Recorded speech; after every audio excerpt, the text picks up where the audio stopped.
कमर कस के तैयार हो जाओ, तो कमर कस के तैयार हो जाओ। महीना डेढ़ बाकी है, आरएसएस और बीजेपी को उखाड़ फेंकेंगे। इससे बड़ा गद्दार कोई भारत देश में नहीं है जो भारत को छोड़ के किसी और देश को अपनी मदरलैंड या फादरलैंड बताए।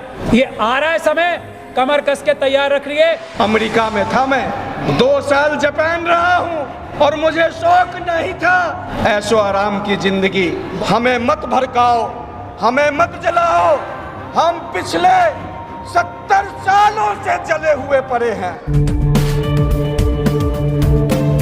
कहने सुनने का समय समाप्त हो चुका है, करने का समय आ चुका है। बहुत जल्दी हम लोग एक राष्ट्रव्यापी आंदोलन शुरू करने वाले हैं। जिसको भारत देश को इन एप्स्टीन मानसिकता के आरएसएस और बीजेपी के लोगों से बचाने का शौक है, जिनके अंदर शक्ति है, जो सिर्फ बोलना नहीं जानते, कमर कस के तैयार हो जाओ। जीतेंगे या मरेंगे। जय भीम।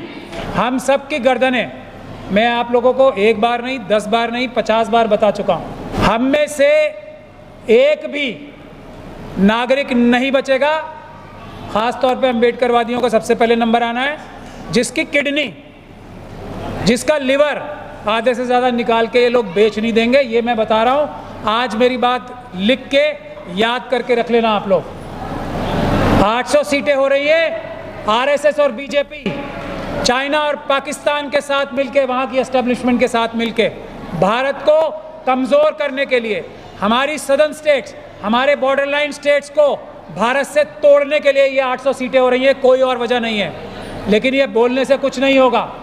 ये बोलने से तभी होगा, आरएसएस और बीजेपी के लोगों का बायकॉट करना पड़ेगा, उनसे बात करनी बंद करनी पड़ेगी, उनकी शक्ल देखनी बंद करनी पड़ेगी। अगर आप ये करने की ताकत रखते हो तो कमर कस के तैयार हो जाओ। महीना डेढ़ बाकी है। मैं ऐलान कर रहा हूं बार बार। लोग सोच रहे होंगे कि मैं भी बाकी लोगों की तरह सिर्फ ऐलान ही कर रहा हूं। महीना डेढ़ बाकी है। हमें किसी पॉलिटिकल पार्टी ने, और ये बात पूरी जिम्मेदारी के साथ मैं कह रहा हूं, भारत देश की रक्षा करने के लिए कोई पॉलिटिकल पार्टी अपनी जान हथेली पे रख के सामने नहीं आ रही है। ये बहुत दुख की बात है, लेकिन हमें परवाह नहीं है। भारत देश की जनता का है। हम लोग आरएसएस और बीजेपी को, इस देश के अम्बेडकरवादी लीड लेके आरएसएस और बीजेपी को उखाड़ फेंकेंगे। फिर कोई भी ऑपोजिशन पार्टी की सरकार बने या नहीं बने, उससे हमें कोई फर्क नहीं पड़ता। लेकिन ये एक मैसेज दे देंगे, अगली आने वाली सरकार अगर ऐसा काम करेगी तो याद रखे, ये एप्स्टीन मानसिकता के लोग जिनका नेटवर्क पूरी दुनिया में है, अगर भारत देश की जनता इसको उखाड़ फेंक सकती है तो किसी और पॉलिटिकल पार्टी में इतना दम नहीं है कि वो भारत के साथ अब अन्याय कर सके। ईरान, अमेरिका और इजराइल की जंग ने यह साबित कर दिया है, नरेंद्र मोदी जी इस देश के गद्दार हैं। कोई भी ऐसा नागरिक हमारे देश का नरेंद्र मोदी जी के अलावा नहीं होगा जो भारत को छोड़ के किसी और देश को अपना फादरलैंड बताए। इससे बड़ा गद्दार कोई भारत देश में नहीं है जो भारत को छोड़ के किसी और देश को अपनी मदरलैंड या फादरलैंड बताए। ये बोलने की हिम्मत रखनी पड़ेगी, ये बोल के जेल जाने की हिम्मत रखनी पड़ेगी, ये बोल के सड़क पे आने की हिम्मत रखनी पड़ेगी। नरेंद्र मोदी ने इजराइल को अपना फादरलैंड बोल के ये साबित कर दिया है कि वो भारत के साथ गद्दारी कर रहे हैं। वो भारत देश को चाइना और पाकिस्तान की एस्टेब्लिशमेंट के साथ मिलके भारत के हर इंटरेस्ट को कॉम्प्रोमाइज कर रहे हैं। वरना आज चाइना की जगह भारत इस देश में सबसे आगे और सबसे ऊपर होता। इस देश की जिम्मेदारी जो पूरे विश्व में शांति स्थापित करने के लिए है, वो सिर्फ और सिर्फ एक आदमी, एक मानसिकता आरएसएस और बीजेपी की वजह से इस देश का बेड़ा गर्क हो रहा है। इस देश की जनता को ये पता है और ये देश की जनता ये नहीं होने देगी। किसी को अच्छा लगे या बुरा लगे, वो समय आ रहा है। नोएडा में, दूसरी जगह पे आप लोग देख रहे हैं, ये नोएडा में कोई 2 रुपए लेने के लिए ज़्यादा अपनी मिनिमम वेजेस लेने के लिए आंदोलन नहीं हो रहा है। ये उसकी सुबगुहाट है कि नरेंद्र मोदी जी ने जो देश की बेइज्जती की है इजराइल को अपना फादरलैंड बता के। ये आ रहा है समय, कमर कस के तैयार रखिए। जय भीम, जय भारत, जय संविधान। सन 2014 से पहले किसकी सरकार थी? आप बताएं, मैं नहीं जानता किसकी सरकार थी। मैं उस समय अमेरिका में था। 2014 के बाद किसकी सरकार आई? और कितने सांसद जो अभी 240 हैं बीजेपी के पास, उसमें कहां से वो सांसद माइग्रेट हुए हैं? रोटी पलटी जानी चाहिए। अगर आपने रोटी को नहीं पलटा तो एक साइड से वो जलता रहेगा, दूसरे साइड से मक्खन लगाने से कुछ नहीं हो सकता है। ये 93 में ओबीसी समाज की 93 में मुद्दा आया कि हमने रिजर्वेशन दिया। 93 से पहले किसकी सरकार थी? आज हमें बताने आ रहे हैं ये ओबीसी, ये एससी, ये एसटी, ये माइनॉरिटीज, इसके चीरहरण करने वाले कौन वो लोग हैं? पता कीजिए, आपके रूह कांप जाएंगे। अब आते हैं दूसरी बात पर। पार्लियामेंट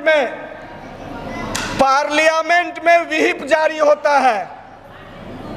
वो पार्टी व्हिप जारी करती है या मोर्चा व्हिप जारी करती है? कौन व्हिप जारी करता है? पार्टी करती है। कांग्रेस पार्टी करेगी, बीजेपी पार्टी करेगी, आरजेडी पार्टी करेगी, समाजवादी पार्टी करेगी। यहां जो ये आए हुए हैं इसके लोग बाग, कौन से पार्टी से कौन आए हुए हैं वो भी आपको समझना चाहिए। पिछली मीटिंग में संजय सिंह आए थे और भी लोग आए थे। कांग्रेस के भी हर एक मीटिंग में लोग आते हैं। किस मोर्चा के लोग यहां आकर के हमारी तरफदारी करते हैं? क्या आप लोग इस बात को नहीं समझते? हमें मत भड़काओ, हमें मत जलाओ। हम पिछले 70 सालों से जले हुए पड़े हैं। रोटी अगर पलटना चाहते हो तो तरीके से बात करो। मैं तो इतना ही जानता हूं, जो लाल राम है वही रामलाल है। अब समझना आपको है कि क्या रामलाल कौन है और लाल राम कौन है। हम इतने लोग जो हैं, हमारे बच्चे पहले भी शिक्षा नहीं लेते थे, आज भी शिक्षा नहीं लेते हैं। इसके जिम्मेदार कौन है? क्या यह वर्तमान सरकार जिम्मेदार नहीं है? क्या 2014 से पहले की सरकार जिम्मेदार नहीं है? आपको जवाब देनी चाहिए। आपको मंच पर खड़े होकर के कहनी चाहिए, हाँ मैंने गलती करी है, मुझे माफ कर दो। जो काम मुझे 93 से पहले करना चाहिए था वो काम मैंने आज तक नहीं किया। आप लोग बताएं, क्या मैं ये गलत कह रहा हूं? ये मुद्दा हकीकत है या ऐसे ही बोल रहा हूं? तो आप लोगों को समझना है कि आपकी पार्टी कौन है, आपके नेता कौन हैं और आप कौन से नेता को अपना मानते हैं। हमें बीच बिचौलिए को ला करके देश में वो आक्रमण नहीं खड़ा करना है।